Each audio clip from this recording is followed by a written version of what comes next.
My mama died today. Can I spend a day with you, rancher? And he cleared a room that was locked for 10 years. The wind in the west doesn't forget. It moves through the empty plains and over weathered barns, curls under the floorboards of houses that haven't heard laughter in years. It gathers the dust of footsteps long gone and carries with it the quiet memory of voices, some broken, some brave, some that only ever whispered once and never again. Out here, the silence says more than most townsfolk ever will. There are doors that never open, not because they're locked, but because the grief behind them settled into the wood like smoke. There are rooms with beds still made, names that haven't been spoken since someone stopped coming home, and coffee cups left untouched by hands too tired to start again. But every now and then, something changes. Not loud, not sudden, just a shift, like a chair being pulled back or a boot scuffing softly on the porch. A question is asked, not a grand one, not a question meant to change the world. Just something small, something that shouldn't matter. Can I stay for a day? And in the asking, everything does change. Because the West, harsh as it is, hollow as it can feel, still holds space for those brave enough to knock. For those willing to stay, not in triumph but in tenderness. Not in certainty but in the kind of love that doesn't speak loudly, yet never leaves. This is a story born not from the noise of history but from the hush that follows. A story not of outlaws or shootouts but of two souls, a child and a man who found one another in the wind and chose not to run, and the wind at the edge of the station didn't howl. It whispered. Low, persistent, like someone trying to remember a name they hadn't spoken in years. Dust clung to everything, the tracks, the wooden bench, the knees of a little girl who hadn't moved in hours. She wasn't crying. That had happened already quietly behind the locked door of a train car's washroom beside the body of her mother whose hand had gone cold somewhere after the 6th crossing. Now the girl just sat, barefoot, her boots tied together and slung over one shoulder like she wasn't sure if they were meant for walking away or staying. One hand rested on her lap. The other clutched a faceless cloth rabbit so tightly its ear bent wrong. People passed her, like wind passes broken fences, acknowledging but not stopping. The station master didn't ask her name. The conductor, stiff with formality, had simply said, "Wait here. Someone will come." Then he left. No one came, so she waited, the sun sliding overhead like a flat plate of heat, her legs drawn up, chin on knees. A dog wandered near, sniffed her foot, then moved on, uninterested. She didn't even blink. It wasn't silence that wrapped around her. It was a kind of vacancy, a space between questions never asked and answers no one cared enough to wait for. Then a horse's hoofsteps broke the quiet. Slow, measured.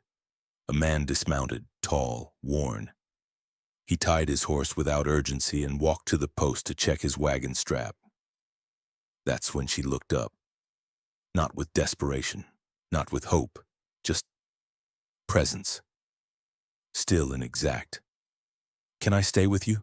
she asked, "for a day?" No trembling in her voice. No pleading in her eyes. Just a simple question dropped into stillness like a stone into water. And in that moment, small, unremarkable on the surface, something shifted. Because what the girl really asked wasn't for shelter or safety or even kindness. What she asked for was to exist beside someone long enough to see if she was still visible. That's how a story begins, not with shouting or drama, but with a girl who had lost everything, asking the one thing she wasn't sure she deserved. To stay. Even just for a day. He didn't answer her right away. The man stood there, weathered hands still gripping the strap of his crate, shoulders broad under a coat that had known years of dust and grief. He didn't look at her directly. Not yet. just stared off toward the horizon where heat curled off the tracks and the world looked like it might dissolve if stared at too long. Then slowly he reached into his coat pocket and pulled out something wrapped in brown paper. A sandwich. Not fresh, not warm, but whole, still mostly intact. Without a word, he stepped toward the girl, crossed the few feet between them like he was walking through fog, and held it out. "It's turkey," he said, his voice rough like boot gravel but not unkind. She didn't move at first, just blinked once as if unsure if he was real. Then carefully she reached out with both hands and took it like it might disappear if she hurried. She didn't say thank you. He didn't expect her to. He turned, walked back to his wagon, and resumed what he was doing, tightening ropes, adjusting the crate. But every few seconds his eyes flicked back toward the bench. She had unwrapped the sandwich carefully, reverently, like untying something sacred. Her first bite was too big. She chewed, slow and focused, eyes never leaving the man. Not out of fear, out of study. Like she was trying to decide if he was the kind of person who disappeared too. When he climbed onto the wagon bench, he looked at her again. She was still there, still eating, still watching. And that's when she asked again, this time softer. "Can I come with you? Just for a day?" Still no tremble, no urgency. Just a flat, simple question from a child who had already learned that asking too loudly made people go away. He looked at her. Really looked. Not at her dirt-smeared legs or the hole in her pocket where the rabbit's ear poked through. He looked at the way she sat straight-backed, shoulders braced, like she was ready to be told no and not flinch. He didn't speak. Just nodded once. That was it. She didn't smile. Didn't thank him. Just stood, slung the boots back over her shoulder, and walked to the wagon. He didn't offer a hand. She didn't expect one. She climbed the wheel herself, found a seat beside him. Her rabbit settled in her lap like it belonged there. "What's your name?" he asked as the wagon groaned forward. "Hetty May," he nodded. "Ransom." They didn't speak again for miles. The wagon creaked, the wind pulled loose strands of her hair, and the land around them unfolded flat, dry, and wide. But something in the silence between them felt different. Not empty, not uncomfortable, just unspoken. Like maybe neither of them needed to fill the space just yet. She glanced at him once, then forward again. His hands, resting on the reins, were scarred but steady. Hers, still sticky from turkey grease, clutched the rabbit tighter. No promises had been made, no plans, no explanations. But she had asked to be seen, and he had not looked away. And sometimes in a place like the Old West, where words were fewer and hearts were wary, the most powerful salvation came not from what was said, but from who stayed when you didn't beg them to. The wagon creaked to a stop just past a crooked gate. The hinges groaned like they hadn't been moved in weeks, maybe months. Beyond it, the land was flat and quiet, with a barn leaning slightly to one side and a house the color of old bones. No smoke rose from the chimney, no voices called out a welcome. The place didn't seem abandoned, but it didn't exactly feel lived in either. Ransom climbed down first. His boots crunched on dry earth as he untied the horse, checked the saddle, then glanced toward the wagon. Hetty was already swinging her legs over the side, jumping down without asking. She landed lightly and stood still, scanning the yard like a stray dog measuring the risk of staying. The dog came first, gray-muzzled, limping, one ear flopped and wrong. It padded up to her, sniffed once, and sat. She didn't reach out. Neither did it. But they stayed beside each other like two things that understood waiting. He led her inside without saying much. The screen door creaked and dust puffed off the floor with every step. The house was plain. One chair by the hearth, a small table with two seats, one buried under a stack of old books. There was no smell of food, no ticking clock, no music humming from another room. Just space. Cold and still, He poured her a tin cup of milk from a jug in the icebox, placed it on the table without a word. She stared at it for a long time before lifting it. Sipped once, then set it back down with both hands like it might slide away if she didn't. "Where's your wife?" she asked. "Didn't work out," he said. She nodded like she understood, like she'd heard that phrase before in places that smelled of bleach and paperwork. That night he rolled out a blanket on the couch, then paused. "There's a bed upstairs," he said. "I'll stay with the dog." He didn't argue. Just lit a lantern, set it near her feet, and walked up the stairs. The door didn't close all the way behind him. She curled up on the rug beside the hearth, boots tucked under her head like a pillow. The dog lay down beside her, shoulder to shoulder. Her hand rested on his fur like it belonged there. Upstairs, Ransom didn't sleep. He sat in the dark, watching the land through the window. The world stretched out wide and empty, no light, no sound. And in that quiet, he remembered all the things that used to mean something: footsteps in the hall, a voice saying his name, the rustle of sheets that weren't just his. Below him, a child breathed, steady, soft, present. Morning came slowly, gold pushing through the cracks in the boards. When he came down, she was already awake, sitting on the back step with the dog beside her. Neither looked up when he opened the door. He poured 2 cups of coffee, one real, one mostly milk, and brought it outside. Set hers next to her without comment. She didn't thank him, but she drank.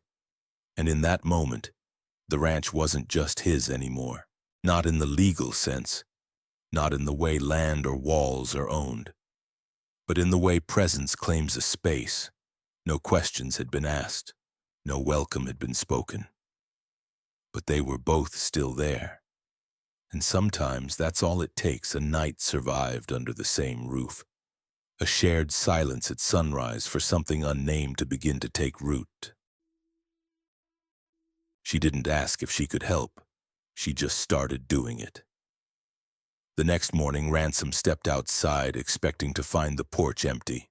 Maybe the girl already gone, like it had all been some strange kindness that passed in the night. Instead, he saw her by the chicken coop, barefoot in the dust, scattering grain from a dented bucket. The old dog followed close behind like a second shadow. "You know how to do that?" he asked from the porch. She shrugged. "I watched." He opened his mouth to say something, maybe to remind her she didn't have to, maybe to thank her, but thought better of it. Just nodded and went inside to make coffee. From then on, she did small things. Quiet things. She swept the porch without being told, stacked wood with arms too small for the task, peeled potatoes with the careful slowness of someone who had never been allowed near a knife. One afternoon, he hitched up the wagon to ride into town. She sat beside him without waiting to be invited. Her legs swung from the bench, boots still tied together and slung across her lap. The road was bumpy and dry. Neither spoke. At the general store, the shopkeeper's wife gave them both a look that lingered too long. Ransom ignored it. Inside, Hetty moved through the aisles like she'd stepped into another world. She ran her fingers along flour sacks and rough-spun fabrics, touching everything like it might vanish if she blinked. Then she stopped at a small jar near the counter, glass marbles, each one catching the light. He watched her stare at them, head tilted. "You can pick one," he said. She hesitated, then reached in and pulled out a red one with a swirl of gold at its center. "It looks like fire," she said. He paid for it without comment. On the way home, she held it in her palm the whole time, watching how the sun caught in it, how it warmed in her skin. Back at the ranch, she placed it on the windowsill in the small room near the kitchen, right where the morning light hit hardest. "Why there?" he asked later after supper. "So it stays lit." That night, she didn't curl up by the hearth like before. She stretched out beside the dog, hands folded under her head, marble tucked inside her palm. He watched her from the stairwell long after she'd fallen asleep, wondering when this had started to feel like something worth protecting. The next day she added to her routine, pulling weeds near the porch, dusting the windowsills. She didn't say much, but when he fixed the chicken coop latch, she stood nearby holding nails. When it jammed, she passed him the hammer without being asked. No ceremony, no approval seeking. Just presence. At dusk, he saw the marble again glinting like a small ember on the sill. He realized then she wasn't keeping it for herself. She was placing light where she thought the house needed it most. And that's what family becomes sometimes, not a promise made out loud, but a series of gestures no one else notices. A fire kindled in small, silent ways. They noticed, of course. The town always did. It started with whispers behind counters over bags of flour and bolts of cloth. The same mouths that had blessed children on Sundays now turned down at the sight of Ransom walking past with a girl in tow. A girl who wasn't his. A girl who hadn't been seen before, hadn't been spoken for. They called her that child. They called him that man. Not together, never aloud, but side by side like warning signs. She looks thin. She doesn't talk much. He never recovered. You know what happened to his wife. You take in a stray, you get fleas. Ransom heard it all, even when no one said it to his face. He saw the way they looked at her with pity, with suspicion, like she might have dragged some curse in behind her. He saw the way they looked at him with that old fear, that old blame, like the past was a sickness you could catch twice. Hetty noticed too. She wasn't foolish. She heard Mrs. Patch say, "Some men just can't let things go, especially grief." She saw the preacher hesitate when he asked how long the girl was staying. She felt the air shift every time they stepped into town. And yet she didn't stop, didn't shrink. She placed her red marble on the windowsill every morning, moved it slightly so the sun would catch it just right, like it mattered, like it meant something more than glass and color. One morning, after overhearing someone whisper, "He's cursed. That girl will disappear like the last one," she returned home, opened the front door, and walked straight to the window. She picked up the marble, turned it in her fingers, and placed it back exactly where it had been. Ransom watched her, said nothing. That night she burned her fingers helping with cornbread, didn't cry. He wrapped them in clean cloth gently, and she held still like she'd done it before. Like pain was just part of the day. "You don't have to do all this," he said, voice low. She looked at him. "It helps." They ate together in silence. 2 chairs, 1 fire, the marble glinting from across the room. Later that week, someone nailed a notice to the church door. The town council wanted to review the situation: an unmarried man with no papers, housing a child with no kin. Mrs. Patch said it wasn't personal. "We're just concerned." Hetty heard that too. She didn't say anything. Just stood in the barn that evening and watched the chickens, hands in her pockets. The dog sat beside her, unmoving. Ransom came out, handed her a piece of cornbread. "Still warm," he said. She took it, bit once, chewed slowly, then asked, "Do I have to leave if they say I should?" He looked at her, long and quiet. "You didn't ask to be here," he said. "They don't get to tell you when to go." Her lip trembled then, just once, but she nodded like a soldier. That night the wind shook the shutters. The house held its breath, and the red marble stayed right where she'd left it, still, small and defiant in the morning light. Sometimes the bravest thing you can do isn't speak or fight or run. Sometimes it's simply to stay put, to remain visible in a world that wants you gone, and to let your light, however small, burn anyway. The door didn't creak when he opened it. It sighed, The room upstairs had been shut for a decade, left to dust and silence, sealed not by locks but by memory. No one had touched it since the day Mabel's voice stopped echoing down the stairs. It wasn't a decision, not really. It had just stayed closed, like grief had grown roots and held the hinges in place.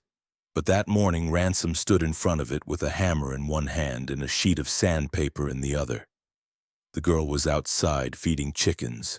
The dog lounged nearby. The sun was already leaning hard against the slats, trying to get in. He pushed the door open. Inside it smelled like paper and wood and something softer, something that might have been hope once, left behind and forgotten. There was still a rocking chair in the corner, broken on one side, crates of books, a curtain that had torn and curled in on itself. The light fell across the floor like it wasn't sure it was allowed. He started with the windows, opened them wide, let the wind come in and carry out whatever it wanted. By midday, the floor was swept, the chair moved aside, the books sorted. He fixed the curtain with twine and patience, hauled up a small bed frame from the shed, found a blanket that hadn't been touched since before the war. Then he reached for the drawing. She'd made it days ago, a rough charcoal sketch of the porch, the dog, and 2 pairs of boots. Hers and his, side by side. It wasn't good, not in the way art was supposed to be. But it was true. There was a steadiness to the lines, a care that didn't need technique. He nailed it above the bed. The hammer hit soft against the wall, but it echoed deep. Later she came in. Quiet as always, dirt on her cheeks, a bit of hay in her hair. He stepped aside, wordless, and let her see. She didn't move at first, just stood in the doorway, looking at the space like it might be a trap. Her eyes scanned the bed, the blanket, the drawing, then the window, open and fluttering gently. Her voice didn't come, but her feet did.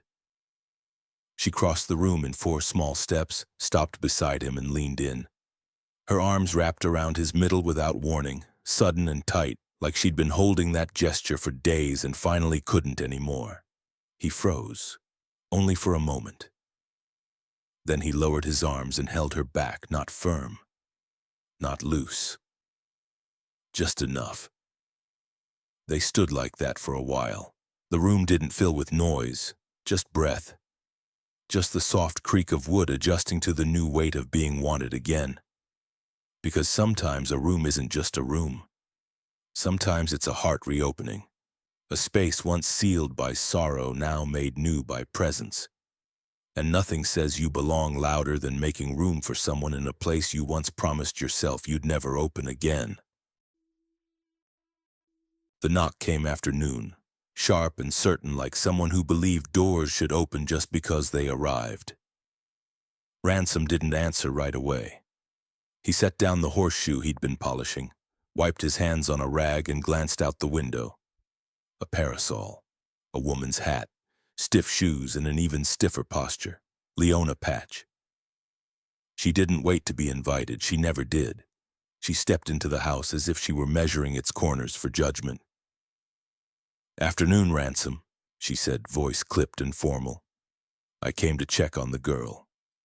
He didn't speak, just moved to the kettle and poured a second cup of tea.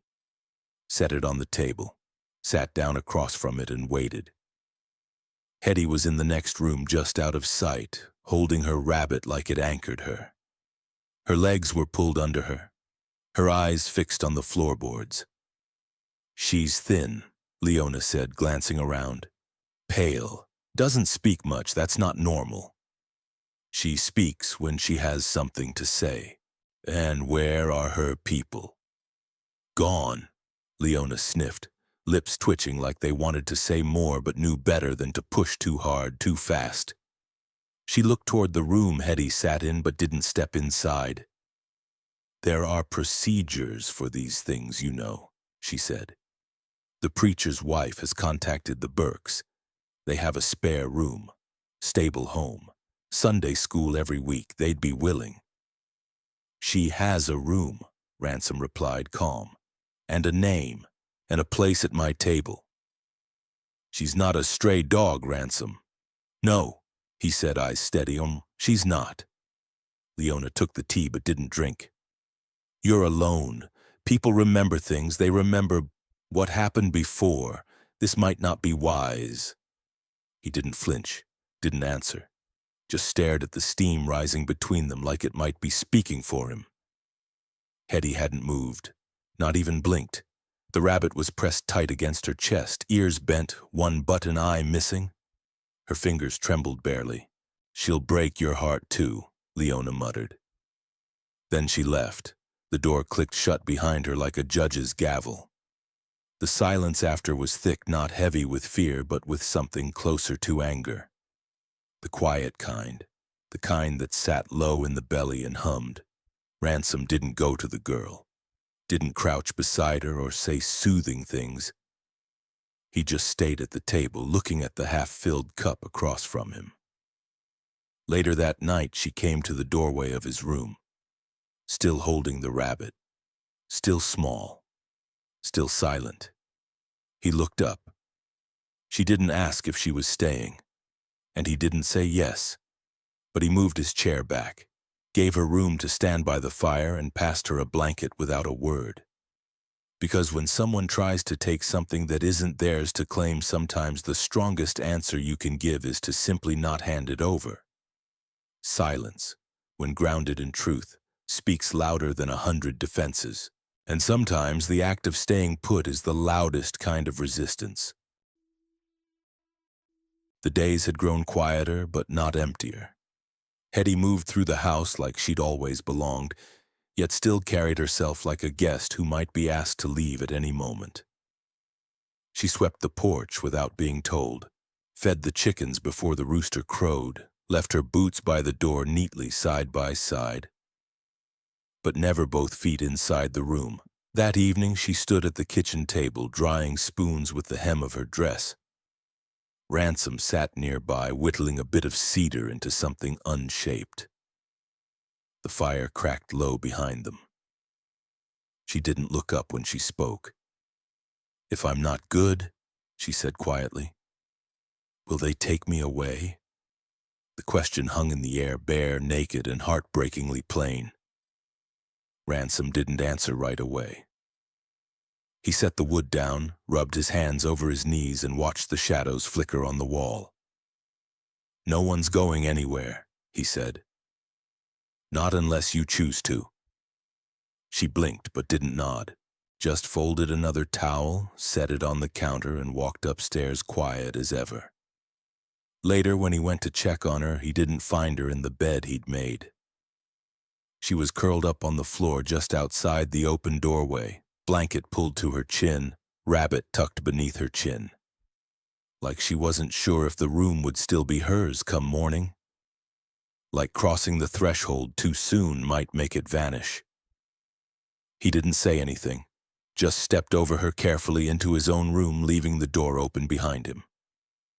In the middle of the night, the dog padded softly down the hall and lay beside her. And in the early hours, when dawn slipped through the cracks in the wood, she stirred not with fear but with familiarity.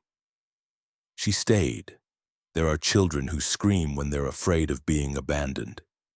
And then there are the ones who go quiet, who test nothing, demand nothing because they've already been left too many times.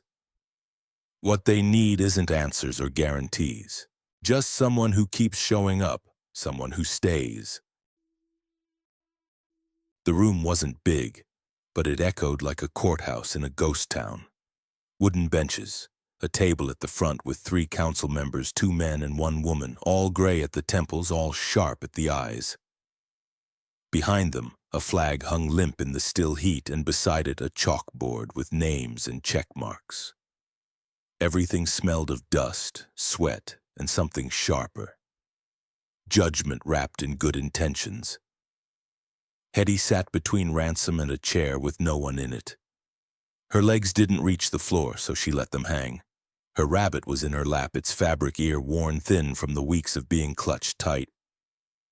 She held it now, but looser, as if her hands had grown too tired to grip like they used to. The preacher cleared his throat. "Mr. Halt, It's been brought to our attention that you've taken in a child without kin or legal guardianship. Is that correct? Ransom nodded once. And you have no intention to transfer her to the Burks family? No. There was a pause. We have to ask, the woman in the center said softer.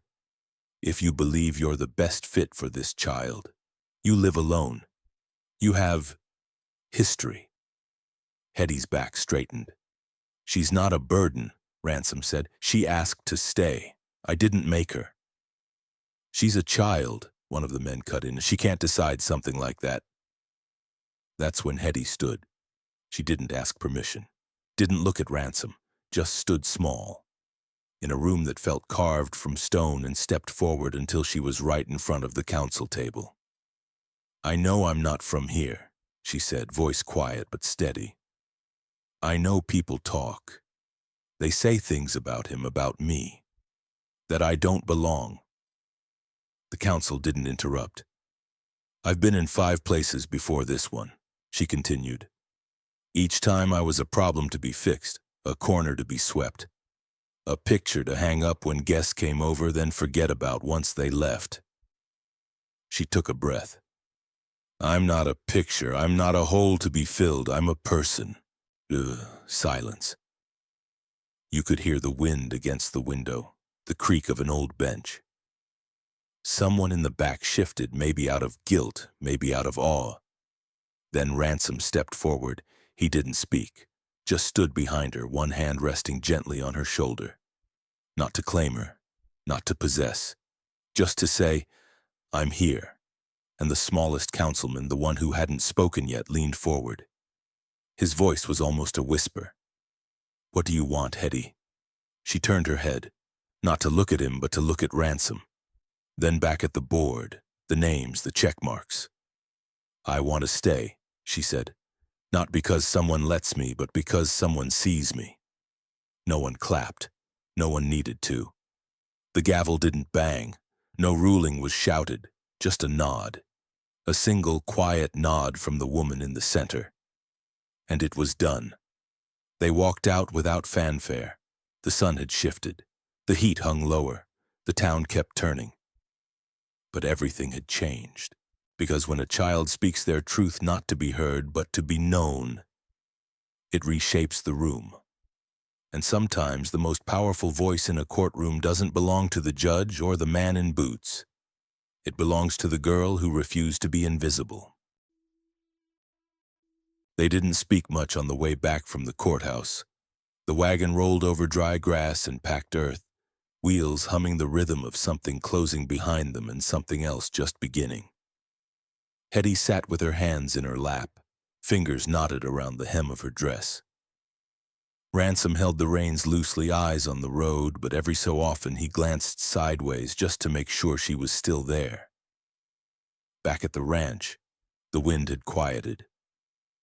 The chickens picked lazily through the yard. Even the dog, curled under the porch, lifted his head once and dropped it again, satisfied that all was as it should be.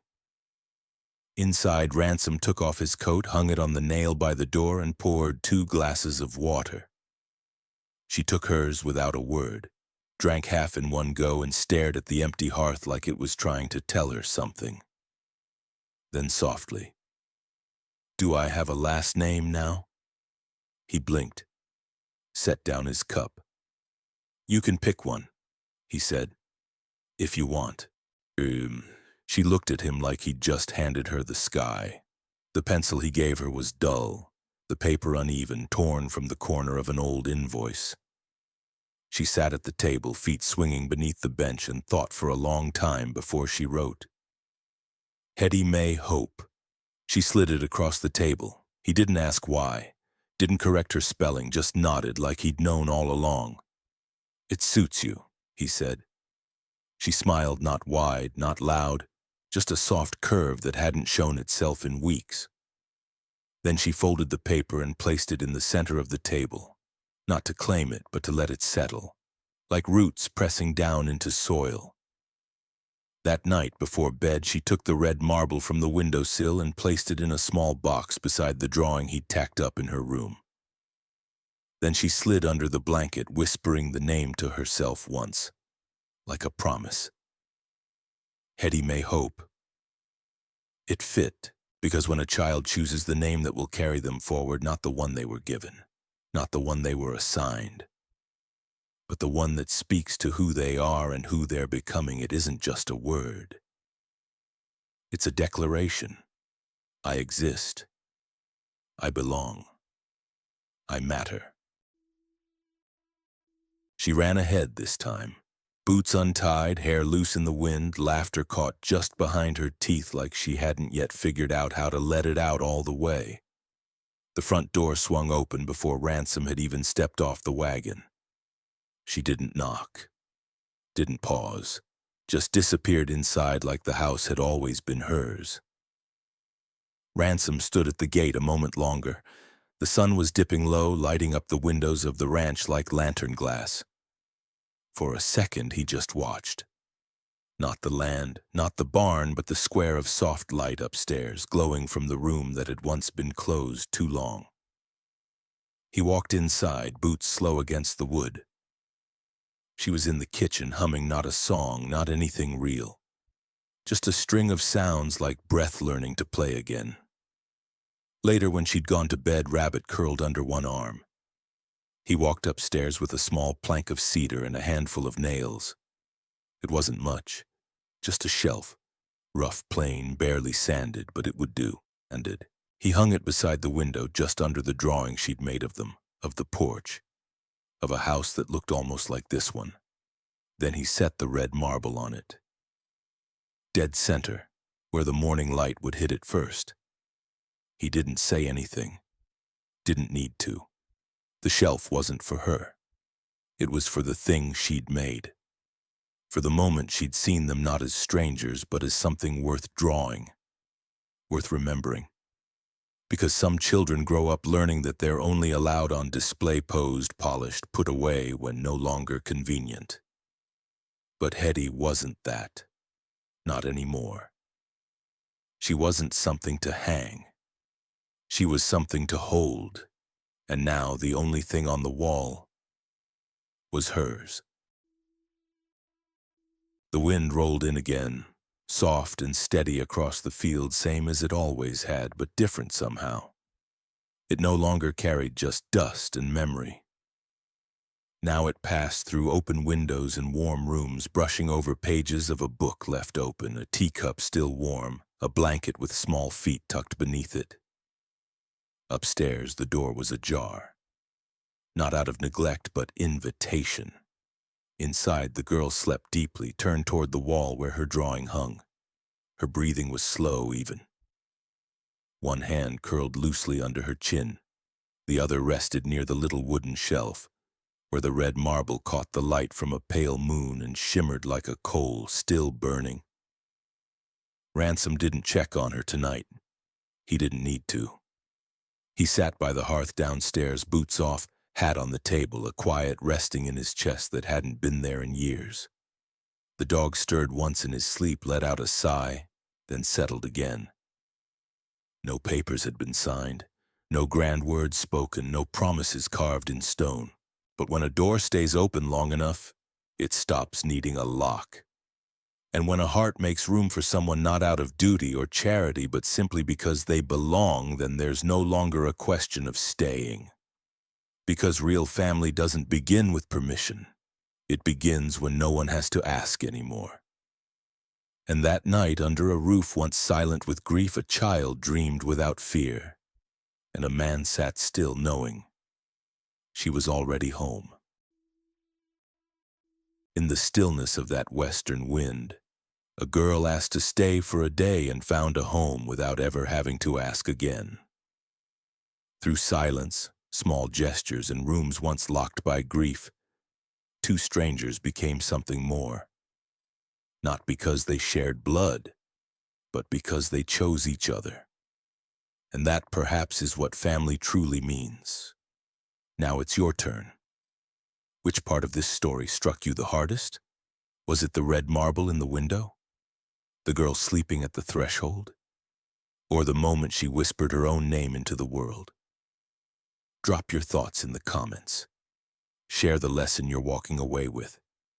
And if you felt something real here, if this story touched something quiet inside you, please like this video and subscribe to the channel. It helps more than you know. As this tale fades into silence, I leave you with this. When was the last time you stayed not because you had to, but because someone let you?